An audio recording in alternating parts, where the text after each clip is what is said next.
ኢስላም ኢንቲሻር ሲያደርግ በዓለማችን ላይ እየሰፋ ሲሄድ በየአካባቢው የተለያዩ ሽርኮች የተስፋፉበት ዘመን ስለነበር ማለት ጥንቱኑ የነበረውን ዲን አጥፍተው ቀብር የሚያመልክ ታገኛለህ፣ ዛፍ የሚያመልክ ታገኛለህ፣ አይጥ የሚያመልክ አለ፣ ፈርጅ የሚያመልክ አለ፣ አክረመላሁ ሳሚዒን ሰማይ የሚያመልክ አለ፣ ውሃ የሚያመልክ አለ፣ እባብ የሚያመልክ አለ፣ ላም የሚያመልክ የለም አለ። ያ ከየት ነው የመጣው? መጀመሪያ የነበረ ነው። ዲነል ኢስላም ሲመጣ አንቀበልም አሉ። የተቀበሉት ደግሞ ምን አሉ? አይ እቺ የነበረችዋን በዚህ አድርገን ብንይዛት ይህ አድርገን ብንይዘው فالنبي عليه الصلاة والسلام يتحدث قولا وهذا الإنسان يتحدث قولا آخر فالنبي عليه الصلاة والسلام نبي እንደመሆናቸው ከአላህ የመጣላቸውን ትእዛዝ ይናገራሉ። لا معبود إلا الله ከአላህ በስተቀር መመለክ ያለበት ነገር የለም ሲሉ እነዚህኞቹ ደግሞ ምን አሉ? አይ እኮ ወልይ ነው እኮ እናከብረው ነበር ስለዚህ አድርገን ብናመልከው እንደዚህ ቢደረግ والله ተላሂ ታሪክን በደንብ አድርጋችሁ የእስላምን ታሪክ ብታዩ እንደ አይነት ኢንሂራፋት የመጡት መቼ ነው? ከሁለተኛውና ከሶስተኛው ዓመተ ሂጅራ በኋላ በተለይ ደግሞ ኢስላም በስፋት እየተስፋፋ ሲመጣ ያኔ ነው እንግዲህ ኡማው እየተፈረከሰ መምጣት የጀመረው። ያኔ ነው የተለያዩ ቡድኖች ቲም ኦፍ ኢስላም የተፈጠሩት፣ ሴክት የተፈጠረው የዛን ጊዜ ነው። እስከ ዛሬ ድረስ ፈተናው የነዛ ፈተና ለኛ ብቻ ሳይሆን ለኩፋሩም ተርፏል። ፈስአሉ አህለ ዚክሪ ኢን ኩንቱም ላ ተዕለሙን። ደቃኢቅን ቀሊላ አልአፍካር ወልአኽላቅ አለቲ ትሰብቡ ልፊተን ወተመዙቅ በይነ ልኡማ።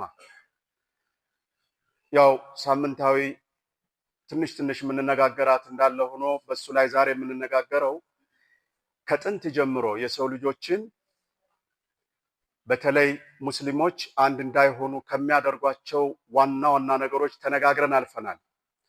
የቀረን አንድ ጉዳይ አለ። ያም አልፊተኑ አልፊክርያ ወልፊተኑ አልአኽላቅያ። እነዚህ መሰረታዊ የሆኑ ነገሮች ኡማውን ከጥንት ጀምሮ ከአባታችን አደም ጀምሮ እንዴት እየፈረካከሱት እንደመጡና ዛሬም ላይ እነዚህ ነገሮች ለኛ ችግር እንዳይፈጥሩ መጠንቀቅ ስላለብን ስለነሱ ማንሳት ግዴታ ሆኗል። እንደምታስታውሱት አላህ Subhanahu Wa Ta'ala ከጥንት ጀምሮ ነቢያትን ይልካል፣ ከመካከላቸው ሩሱሎችን ኪታብ ያወርዳል። እነ ኢንጂል እነ ዘቡር የመሳሰሉት ኪታቦች ወርደዋል። እነዛ ከወረዱ በኋላ ቁርአን ወርዷል። ያ የሆነበት ምክንያት ሰዎች ዘመናት ሲረዝም ነብዩ የነበረው በዘመኑ የነበረው ነብይ አላህ ከወሰደው በኋላ የራሳቸውን አፍካር ከኢስላም ጋር ጨምረው መንቀሳቀስ ይጀምራሉ። አላህ ተጅዲድ ማድረግ ይፈልጋል፣ ያድሳዋል። የሰዎች ፍላጎት በፍላጎታቸው ዲነል ኢስላምን መውሰድ ሲጀምሩ መለያየት ይጀምራሉ። ያን ጊዜ ክፍረት ይመጣል፣ እንዝላቅ ይመጣል፣ የኡማ መበታተን ስለሚከሰት ማለት ነው። ያ ባይሆን ኑሮ መጀመሪያ የወረደው ኪታብ እስከ ቂያማ ቀን ድረስ ይቀጥል ነበር። ላኪን ሱነቱላህ Subhanahu Wa Ta'ala وهو علام الغيوب يتصرف كما يشاء አላህ ፍላጎቱና ውሳኔው ነውና አላህ የተለያዩ ኪታቦችን እያወረደ ነቢያትን እየላከ መጨረሻ ላይ ግን ነቢያችን ላካቸው አለይሂ ሰላቱ ወሰላም። የመጀመሪያዎቹን ነፃነቱን ለነዛ ነብዮች ለነዛ ህዝቦች ሰጥቷቸው ነበረ። ምክንያቱም ቀጥሎ ሌላ ነብይ እንደሚያወርድ ያውቃል። አላህ ሌላ ነብይ እንደሚልክ ያውቃል፣ ሌላ ኪታብ እንደሚያወርድ ያውቃል። በዘመኑ የነበሩ ሰዎች አበላሹና ዲኑን በራሳቸው ፍክራ ይወስዱታል፣ ያበላሹታል፣ ራሳቸው ይጠፉ ነበረ ታዲያ። ምክንያቱም ከነሱ በኋላ የሚመጣውን ነብይ አንቀበልም ይላሉ። አንቀበልም ሲሉ ከፈሩ ማለት ነው፣ ጀሃነም እሳት ይገባሉ። ዲኑም ይበላሽ ነበር በእነሱ ዘመን። ኋላ ላይ ግን ነብያችን አለይሂ ሰላቱ ወሰላም ኻተሙል አንቢያ ወልሙርሰሊን የነቢያትና የሙርሰሎች መጨረሻ ስለሆኑ የመጨረሻውን ኪታብ ሰጣቸውና ከዚህ በኋላ ሌላ እንደማይመጣ እንዲናገሩ አደረጋቸው። ነብዩና አለይሂ ሰላቱ ወሰላም ዲነል ኢስላም ብቻና ብቻ እሱ ዘንድ ተቀባይነት እንዳለው ነገረን አላህ ጀለ ጀላሉ። ኢነ ዲነ ዐንደላህ አልኢስላም። አላህ አዋጅ አወጀ፣ ከዚህ በኋላ እኔ ዘንድ ተቀባይነት ያለው ዲነል ኢስላም ነው አለ። እዚህ ላይ አንድ ነጥብ እናንሳ። የመጀመሪያዎቹ ዘመን ሰዎች እነዛ መጽሐፍ ሲሰጣቸው የነበሩና ነብይ ሲላክላቸው የነበሩት ራሳቸውም ይጠፋሉ፣ ዲኑንም አበላሽተው ዛሬ ላለው ኢስላምን ላልተቀበለው ህብረተሰብ የዓለማችን ህዝብ ፊትና ሆነዋል። ራሳቸውም ከፍረዋል። ጀሃነም እሳት ነው መድረሻቸው ለሙስሊሙ ካልሰለሙ። ተማም ጥሩ። ወደኛ እንምጣ። ወደ ነብያችን አለይሂ ሰላቱ ወሰላም ተልእኮ ስንመጣ ቁርአን ኢና ነህኑ ነዘልነ ዚክረ ወኢና ለሁ ለሐፊዙን ያለው አላህ አይደል? ቁርአንን እኔ ነኝ ያወረድኩት እኔው ጠባቂው ነኝ አለን። ጀይድ። ቁርአን ከዚህ በኋላ ተሐርፍ ሊደረግ ይችላል። ቁርአንን መስል ሊመጣ ይችላል። እንደነዛኞቹ ህዝቦች ቁርአንን አበላሽተው ሌላ ነብይ እስከሚመጣ መጠበቅ ይችላል? ቁርአን ሊበላሽ ይችላል? ከላ ወላሂ አይበላሽም ቁርአን።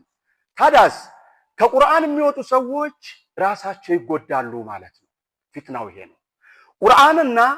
ቁርአንን ሸርህ የሚያደርገው የነብያችን አለይሂ ሰላቱ ወሰላም ቀውል ተሰጥቶናል አይደል? እኒህ ሁለት ነገሮች በራሳቸው ፊክራ መውሰድ ሲጀምሩ ሰዎች ራሳቸው እንደውስ ፈንጠር እየተፈነጠሩ ከዲን አልእስላም ይወጣሉ። ላኪን ፊትናቸው ለነሱ ብቻ ሳይሆን ሙስሊሞችንም ይፈትናሉ። የመጀመሪያዎቹ ነብዮች ዲኑን እንዳጠፉት የዛሬው ማጥፋት አይችሉም። ليش لماذا لان الله جل جلاله تكفل الاسلام نعم الاسلام قبل هذا الاسلام تكفل الله ولكن اعطى الحريه لتلك الامم ነፃነቱን የሰጣቸው ስለነበሩ እነዛ እንደፈለጉ በጣጠሱት፣ እንደፈለጉ በራሳቸው አገዛዝ፣ በራሳቸው ባህሪ፣ በራሳቸው ስሜት ቀያየሩት። የዛሬውን ግን ማድረግና ሰዎችን መሸወድ ይችላሉ። ጃሂሎችን ካልሆነ በስተቀር ሊሸውዱ አይችሉም። ዲን አልእስላም ይቀጥላል እስከ ቂያማ ቀን ድረስ። ሰዎች ግን ይበላሻሉ። ኢዘን ይሄ ፊትና ነው። ሰዎችን የዓለማችን ዛሬ ላይ ስንት ሰው አለ ነው የሚባለው? ያው የሚነግሩን ነው መቼም አሜን ብለን የምንቀበለውና እንበል እንቀበላቸው። 8 ቢሊየን ሰው አለ ይሉናል በዓለማችን ላይ አይደል? ከዛው ስንት ፐርሰንት ነው ሙስሊሙ? ንገሩኝ በአላህ ስንት ነው ያለው? 2 ቢሊየን ከ8 2 ቢሊየን والبقيه العدد الكبير كفر بالله جل جلاله. لماذا؟ لانهم تمسكوا بتلك الاخلاق وبتلك الافكار الغربيه المنحرفه. በነበረው የአባቶቻችን የአያቶቻችን የቅማቶቻችን በሚሉት ከኋላ ቀርነት ባለመላቀቃቸው በዛው ፊክራ ቀጠሉ።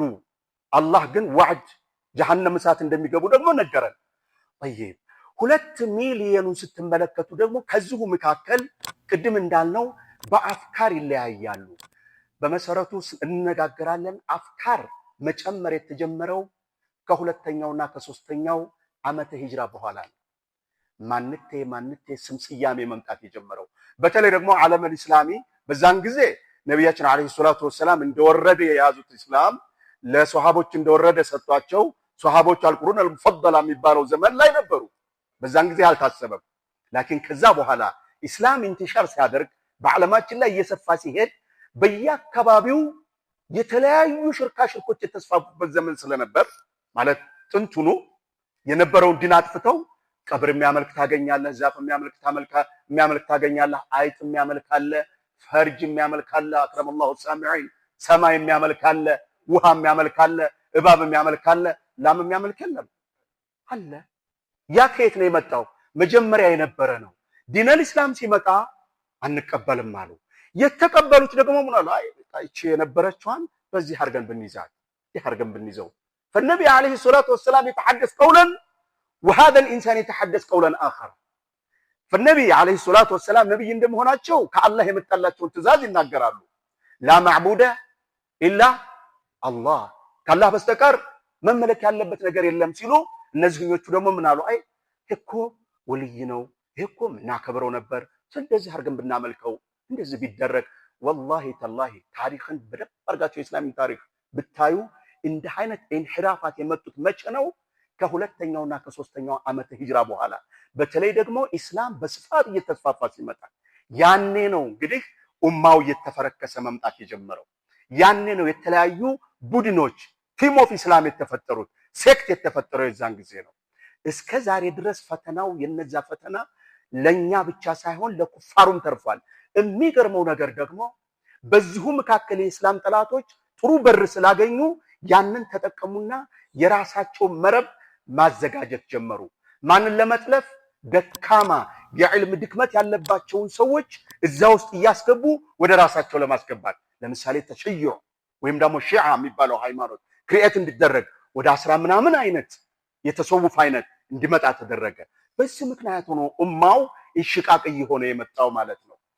እና ፊተኑል ፍክርያ ወልፊተኑል አኽላቅያ እነዚህ የአኽላቅ ኢንሂላልና የፊክራ ተጽዕኖዎች ምን ይመስላሉ፣ እንዴት መጡ፣ ማን ናቸው የሚለውን بإذن تعالى إذا ربنا أحيانا ለሚቀጥለው ሳምንት እንነጋገራለን።